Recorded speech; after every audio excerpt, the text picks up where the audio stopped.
നമസ്കാരം പ്രിയ കൂട്ടുകാരെ, എല്ലാവരും സുഖമായിട്ടൊക്കെ ഇരിക്കുന്നോ? മഴയൊക്കെയാണ്, എല്ലാവരും സൂക്ഷിച്ചും കണ്ടൊക്കെ ഇരിക്കുക കേട്ടോ.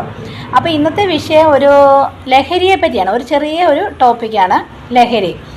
കഴിഞ്ഞ വീഡിയോ കണ്ട് സപ്പോർട്ട് ചെയ്ത് എല്ലാവർക്കും ഒരുപാട് താങ്ക്സ്. അതൊക്കെ കണ്ട് എൻ്റെ മനസ്സ് നിറഞ്ഞിരിക്കുകയാണ്. അതുകൊണ്ടാണ് അടുത്ത വീഡിയോ ഞാൻ അപ്ലോഡ് ചെയ്യുന്നത്. നമ്മൾ കുറച്ചധികം ദിവസങ്ങളായിട്ട് ലഹരി എന്ന ഒരു വിഷയത്തെ പറ്റിയാണ് മൊത്തത്തിൽ ചർച്ച ചെയ്യുന്നത്. ടി വിയിലാണെങ്കിലും ന്യൂസ് പേപ്പറിലാണെങ്കിലും ഫോണിലാണൊക്കെ ആണെങ്കിലും. നമ്മുടെ ഈ പത്തനംതിട്ട തന്നെ കഴിഞ്ഞ ദിവസം ശ്രീകണ്ഠൻ നായരുടെ ഒരു പ്രോഗ്രാം ഉണ്ടായിരുന്നു, ലഹരിക്കെതിരെയുള്ള ബോധവൽക്കരണം. അങ്ങനെയൊക്കെ അതുമായിട്ട് ബന്ധപ്പെട്ട വീഡിയോ ഒക്കെ ആയിരുന്നു നമ്മൾ കണ്ടുകൊണ്ടിരുന്നത്. തൊട്ടടുത്ത ദിവസം തന്നെ ഒരമ്മ മകനെതിരെ കേസ് കൊടുത്തു.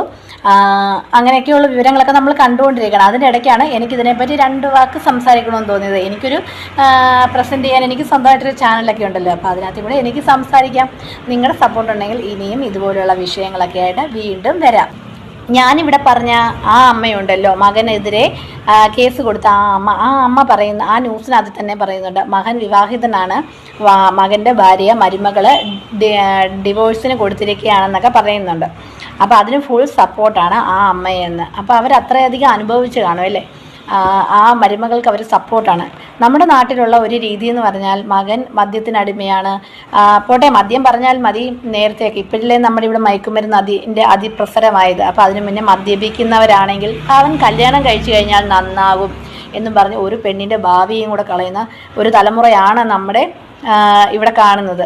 പക്ഷേ ഇനിയുള്ള അമ്മമാർ അങ്ങനെയല്ല ചെയ്യേണ്ടത്. എന്തെങ്കിലും സ്വഭാവ വൈകല്യങ്ങളോ ദുശീലങ്ങളോ ഒക്കെ ഉണ്ടെങ്കിൽ അതിന് പറ്റിയ ട്രീറ്റ്മെൻറ്റ് നമ്മുടെ നാട്ടിലുണ്ട്. അതൊക്കെ കൊടുത്ത് അവരെ ഒരു കൗൺസിലിംഗ് ഒക്കെ ചെയ്ത് മാറ്റിയെടുത്തതിന് ശേഷം മാത്രം വിവാഹം എന്ന ഒരു കാര്യത്തിലേക്ക് അവരെ കൊണ്ട് എത്തിക്കാവൂ എന്നതാണ് വേറൊരു കാര്യം. വേറൊരു കുട്ടിയുടെ ഭാവിയും കൂടെ നശിപ്പിച്ച് കളയുകയല്ലേ. ചിലരൊക്കെ വിവാഹം കഴിഞ്ഞാൽ നല്ലതായിട്ട് വരും, ചിലരൊക്കെ ആ പഴയ പടിയിൽ നിന്നും കൂടുതൽ ഇതിലോട്ട് എത്തുകയേ ഉള്ളൂ. അപ്പോൾ അങ്ങനെ ഒരു പരീക്ഷണത്തിന് മുതിരാതെ അവരെ നല്ലൊരു ട്രീറ്റ്മെൻറ്റിലൂടെ പുതിയ ഒരു ജീവിതത്തിലേക്ക് അവരെ എത്തിക്കാവുന്നതൊക്കെ ഉള്ളൂ. അപ്പോൾ ഈ അമ്മ ചെയ്തത് ഒരു നല്ല കാര്യമാണ്. മകനെ ഇനി ട്രീറ്റ്മെൻറ്റിലൂടെയൊക്കെ നല്ലതായിട്ട് കൊണ്ടുവരട്ടെ എന്ന് ആ അമ്മയ്ക്കൊരു ആശംസയും കൂടെ നേരുകയാണ്. നമ്മൾ അമ്മമാർക്ക് മക്കളെ കൂടുതൽ അടുത്തറിയാം. അച്ഛന്മാരെക്കാട്ടിലും അവരുടെ സ്വഭാവത്തിലുള്ള വ്യത്യാസങ്ങളൊക്കെ മനസ്സിലാക്കാൻ അമ്മമാർക്കാണ് കൂടുതൽ, എനിക്ക് തോന്നുന്നു, സാധിക്കുന്നത് അല്ലേ. അപ്പം നമ്മുടെ മക്കളിൽ എന്തെങ്കിലുമൊക്കെ മാറ്റങ്ങൾ കണ്ടു തുടങ്ങുമ്പോഴേ അതെന്താണെന്നുള്ള കാര്യം ആരായുന്നതൊക്കെ നമുക്ക് നല്ലതാണ്. ഇനിയുള്ള തലമുറയെങ്കിലും അങ്ങനെ ചെയ്യുക. ഇനിയുള്ള തലമുറയാണ് ഏറ്റവും ജാഗരൂകരായിട്ടിരിക്കേണ്ടത്.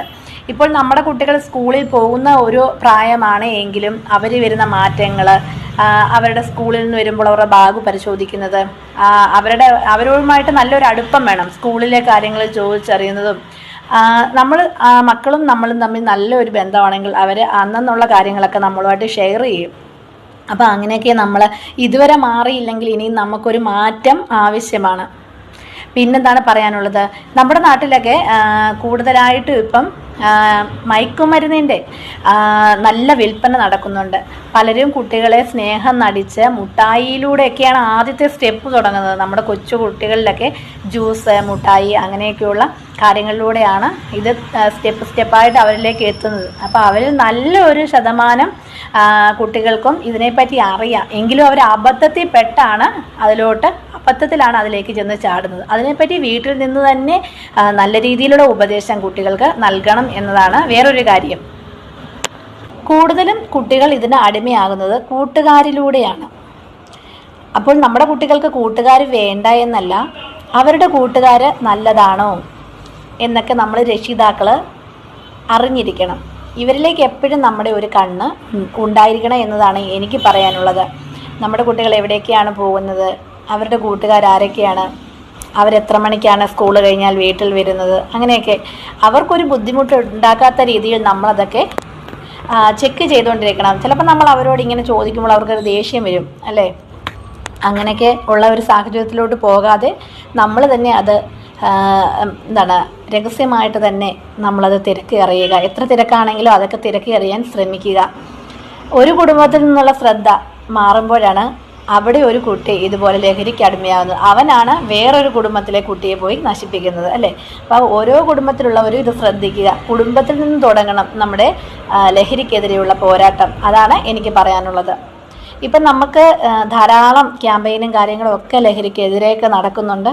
ടി വിയിലാണെങ്കിലും യൂട്യൂബിലാണെങ്കിലും ഫേസ്ബുക്കിലാണെങ്കിലും ഒക്കെ ഇപ്പോൾ തുറന്നാൽ അതേ ഉള്ളൂ കുറച്ച് ദിവസമായിട്ട്. അപ്പം നമുക്കും അതിൻ്റെ ഒരു ഭാഗമാകാം. നമ്മുടെ വീട്ടിൽ നിന്നും നമ്മുടെ ശ്രദ്ധയിലൂടെ കുറച്ചൊക്കെ മാറ്റിയെടുക്കാം. അങ്ങനെ പൂർണ്ണമായിട്ട് ഇത് ഈ ഭൂമിയിൽ നിന്ന് തന്നെ മാറട്ടെ എന്ന് ആഗ്രഹിക്കുകയാണ്.